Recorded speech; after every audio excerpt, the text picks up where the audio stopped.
What's up, my broskis? It's your boy, that Ghosty boy here. It's a beautiful day outside. The sun is shining, birds are singing, and no, it's not. This morning, I didn't have any meat for my Thursday morning taco, so I substituted it for the next best thing, aka the nearest thing. I'm a genius. So now I'm out here looking for this Danny Doug's or something, I don't know. I need something to clean up my mess, and Jackson told me it's the best at hooking people up with stuff that soaks up people's problems. Oh, look, there he is! Hey, what's up, big dog? Oh, what's up, amigo? I'll have to use one. Hey, yeah, I got you, bro. Hey, thanks, man. Yeah, of course, bro. Hey, are you that guy called Danny Doug's? Rush drugs, man. Shit, jeez. Drugs. Come on, bro. Okay. That's a little on the nose, isn't it? Yeah, bro. 2 G's can't be used against me in a court of law. Huh. Well, anyways, I'm here to pick up something legal. Bro, I got you. You know, 5 pickles straight from a 2003 Toyota Prius. What? No, that's not what I want. And those are cucumbers. I don't want your cucumbers. I want a sponge. Oh, you want sponge? This is a sponge. It's a choking hazard. This is choking hazard. What's wrong, bro? You got sponge right there, bro. Soak up all your problems, bro. Help me with my vegetable eating addiction. Shit. I'll make it work. Why is this working? F*** off. Look, everyone already knows who this yellow piece of mold is. If you don't, I envy you, but that's aside the point. The real topic here is this odd gem of a game, or more specifically, its remaster.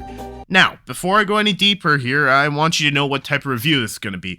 So, originally, I had written out a 6-page essay on why I think this game is a 7 out of 10, but come on, no one wants to watch a 40-minute long video about SpongeBob.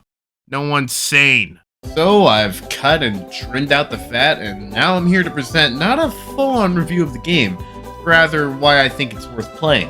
So, without further ado, let's get into it. So, as I said earlier, this game is a remaster of a classic from way back in the ancient year of 2001, back before kids knew what an orange justice was. The gaming industry was vastly different back then, and with one difference being a much larger abundance of licensed games. Now, licensed games have almost always had a negative bias around them ever since E.T. caused gaming's version of the Great Depression. But this stigma isn't that well deserved. Who am I kidding? It's completely deserved. But there are always exceptions to the rule. To name a few, there's GoldenEye for the N64, Epic Mickey, the Arkham games, and of course, SpongeBob Battle for Bikini Bottom. Now, it seems pretty surprising for a SpongeBob game of all things to receive this high of praise, and while again to why I believe the game is deserving of it, first I'd like to give a shout out of the original team Heavy Iron Studios for putting in the heart and effort they did for a licensed game that really didn't need it. But sadly, Heavy Iron Studios were unable to remaster their holy grail since as of 2009 they were no longer owned by THQ, which owned the IP for Battle for Bikini Bottom and wanted it developed in-house. Now, with the original Bible length of a script, I went far too in-depth on the original and the remaster's developers, but all you really need to know is that the people who made the remake, known as Purple Lamp Studios, weren't the original developers and also hadn't had the most famous track record, rather a pretty lackluster one with the exception of some networking stuff on Sea of Thieves. So it's safe to say that fans were worried for the remake's success, and remained still until the first gameplay trailer was released and damn, that is some fine-ass polygons! Woo-hoo-hoo! But seriously though, this game just looks beautiful! Like, this is how a SpongeBob game should look, with vibrant colors, beautiful environments, and faithful character designs. I'll give them credit where it's due. Regardless of whether or not the game is any good, Purple Lamp Studios sure can make a gorgeous game. But, like I said, whether or not it's good. A gameplay trailer alone ain't enough to judge a game, and people would have to wait patiently till January 21st of 2020 to try out the game for themselves. The public reception of this game was pretty high, with a whole lot of people praising it for its faithfulness as a remaster and its graphics. Though, on the other hand, you had game critics being game critics by bashing their heads against their keyboard while on the title screen writing 2 out of 10 reviews cause the game doesn't have a battle pass or invasive microtransactions. Now you might be thinking to yourself, Hey, wait a minute. If the fan says this game's really good, then I don't gotta watch the rest of this video, right? Yeah, pretty much. But I hope to offer a different perspective, as in, I'm not 30 years old. You see, most people are covering this game, played the original way back in the day, and love that. But the gaming environment is completely different than it was 20 years ago. So I hope to tell you if the game is actually good, or if people just got their biggest nostalgia boner since the last Marvel Endgame. Well, we hop into the game and oh my gosh, I just can't get over how good this game looks. Ooh. Okay, but for real this time, even just a few minutes in, the game's already showed you what it's all about, which is being a copycat. Yeah, it's pretty obvious where this game gets its inspiration from, but hey, I do love me some Gex Enter the Gecko, so they could have picked a lot worse of a game to copy. Cough, cough! But yeah, this game is a collectathon where the main goal is collecting a bunch of golden spatulas. Honestly, well, back in its day, this type of game was highly oversaturated. In the modern day, a game like this is a breath of fresh air. Now, as for the playable characters, you got 3 of them being SpongeBob, Patrick, and Sandy. SpongeBob is the main character you play as for the majority of the game, while Patrick and Sandy are extras that are used to mix up the formula. They all control good enough, but I don't know what it is about them, but the animations and movement just feel slightly off, like an early 3D platformer. Probably because it is one, but eventually I got used to it, and so it's a minor complaint. SpongeBob is sort of the middle-of-the-road character, while also gaining more abilities as the game goes on. Patrick's gimmick is that he's able to stun enemies and pick up fruits, boxes, and before-mentioned stunned enemies, and throw them to complete puzzles and kill other enemies. Sandy's main gimmick is her lasso, which allows her to float in the air, use Texas points to swing across the map, and to lasso up enemies for an easy kill. Overall, aside from the early 3D platform hiccups, the characters have aged pretty alright. Now, I ain't gonna go through every stage in the game, but I'll talk about a couple of note. Like, for example, I think that Jellyfish Fields, Goo Lagoon, and Sand Mountain all look beautiful, providing both a stellar translation of the cartoon versions while also making a grown virgin cry with awe.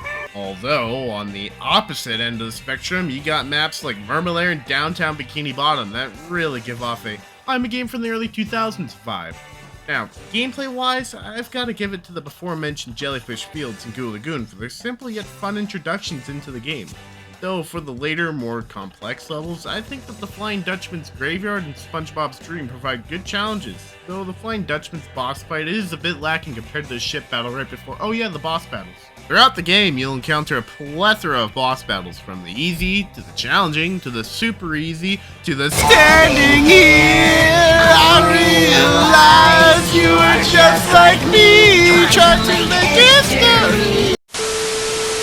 But seriously though, there's a surprisingly high amount of good boss fights, starting with the simple but good introduction of King Jellyfish, then later on to Sandy's ring fight where SpongeBob and Patrick team up to beat up a robot Sandy. But the one that takes the cake has to be the final boss! Or I guess the second last boss, technically, but really, who's on the cover? Because I'm damn sure it ain't gay Plankton. Not that there's anything wrong with being gay, it's just that, well, normal Plankton isn't gay, so it's like one of the differences, but... Wait, but not being gay, that doesn't mean you're not normal, it's just that he's a robot and the other isn't. But no, not that there's anything wrong with it being a robot. Anyways, the second final boss isn't the most challenging, but the way the music's blaring, the giant SpongeBot standing over you, it's just the best. Now, the final part of the game after this isn't much to write home about, just about stopping RoboPlankton from rebooting SpongeBob or something. And yeah, that's the game. I mean, yeah, there's a few other features like Patrick's socks, which are just less important spatulas, SpongeBob's extra mechanics like the Bubble Bowl and Cruise Missile, and the sliding courses, which are surprisingly fun. Sure, they add meat to the game, but overall they're not that important. Espera. ¿Eso es todo? Eso suena como el juego más básico y simple del que he oído hablar. Lo único que dijiste que era muy bueno fueron los gráficos. Yeah, that's why I like it. Eres un maldito idiota. Hey, shut up! You lick your own wiener. Lo que funciona, And also, what the hell took you so long? You're supposed to help me find this Danny guy, yet you said you were too busy dealing with your taxes, yet you clearly got enough time to be an asshole. Era. tomó mucho menos tiempo de lo que pensaba. De todos modos, tengo mejores cosas que hacer que discutir sobre tu mierda virgen. Nos vemos, perdedor. Jackass. Anyways, as I was saying, I like this game because of its simplicity. I mentioned it a little bit earlier, but in the modern day of hyper-competitive games, predatory microtransactions, and a new piece of gaming controversy every week, sometimes just a simple, easy 3D platformer from the early 2000s is the exact break you need. I know I needed it. Which is why I'm recommending this game to you if you also got similar fatigue with modern games or just want to experience the bygone era for a couple of hours. Although, it doesn't have a lot of replay value, so I don't really know what to do with this thing anymore. This is gonna taste so good!